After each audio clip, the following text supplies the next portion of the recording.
¿Qué tal? ¿Cómo les va? ¿Cómo andan? Bueno, lo que tanto se advertía y se temía por parte de Europa finalmente sucedió. Estoy hablando de la guerra en Ucrania y de la otra guerra, porque está la guerra de los misiles, la más sangriente, la que es durísima, la que hemos visto a lo largo de estos 5 meses, pero el conflicto tiene varias capas, ¿no? Lo comentamos antes de que comenzara la guerra. Obviamente el del espionaje, el de los servicios de inteligencia, el sabotaje, los ciberataques, la guerra más dura y más cruda, como no se veía desde la Segunda Guerra Mundial. Por supuesto que también la guerra económica, primero con lo que pueden ser sanciones y después con las decisiones obviamente unilaterales de cada una de estas partes. Y también la guerra del hambre, ¿no?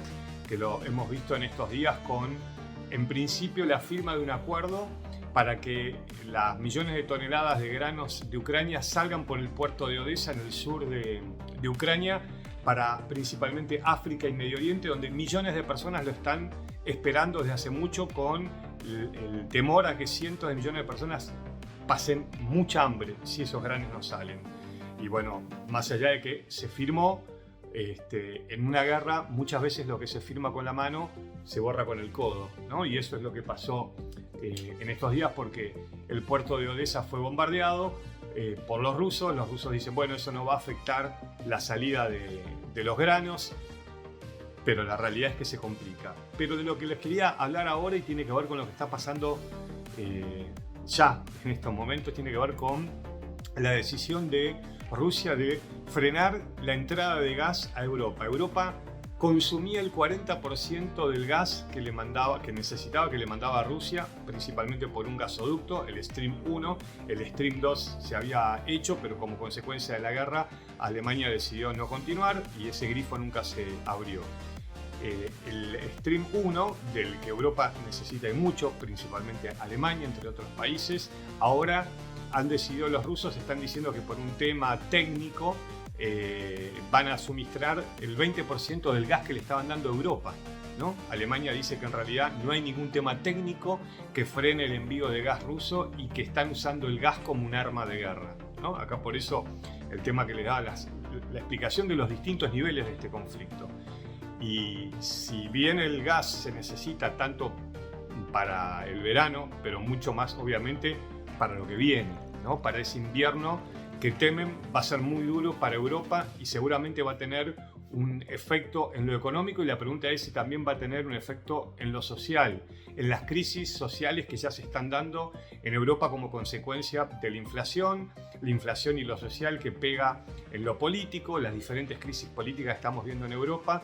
Pero la realidad es que Europa está diciendo, no hemos llenado nuestras reservas de gas a más del 70% y para pasar el invierno necesitamos que estén llenas al 90%. Bueno, hoy no lo van a poder hacer.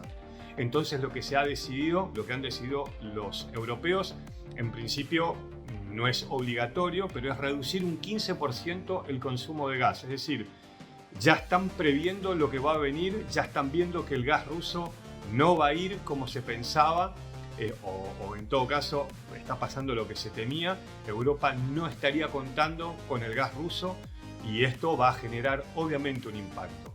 Y para paliar ese impacto, por ejemplo, hay algunos países que están decididos a implementar medidas extraordinarias. Por ejemplo, en Gran Bretaña se debate un impuesto extra a las empresas petroleras, a las empresas de energía, por la ganancia que han tenido. Una ganancia se llama inesperada, y bajo esa ganancia inesperada cobrarles un impuesto para que ese dinero vaya a los usuarios, ¿no? A la gente, en forma de resarcir el aumento, y para que mucha gente que no puede, subsidios, para que mucha gente que no puede obviamente se vean ayudados, porque ellos no van a poder pagar lo que va a seguir subiendo el costo del gas. Y esto todavía no pasó, pero claramente va a tener un impacto en lo político en Europa y va a tener un impacto en lo social, porque estar en pleno invierno europeo y no contar con calefacción, o que las empresas no cuenten con la energía necesaria para alimentar las industrias, obviamente es una de las armas que tanto tiempo se temió que podían utilizarse y ahora está pasando. Así que mientras la guerra en lo militar continúa, mientras hay mucha información y desinformación de quiénes están avanzando y si los ucranianos están contraatacando y si Putin está destruyendo los sistemas de misiles que le está dando Estados Unidos y Europa a Ucrania, la realidad es que ahora está pasando esto, con miras al corto plazo, que es el invierno, y el gas que Europa ya no está recibiendo.